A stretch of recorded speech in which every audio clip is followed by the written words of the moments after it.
ভারতের বিএসএফ অন্যায়ভাবে আবারও আমাদের উপর গুলি করলো, একের পর এক প্রায় 4-5টা গুলি করলো।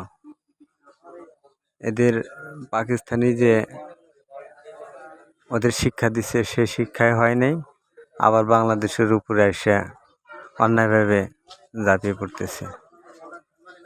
আমাদের সকলকেই সজাগ থাকতে হবে, এদেরকে প্রতিহত করতে হবে।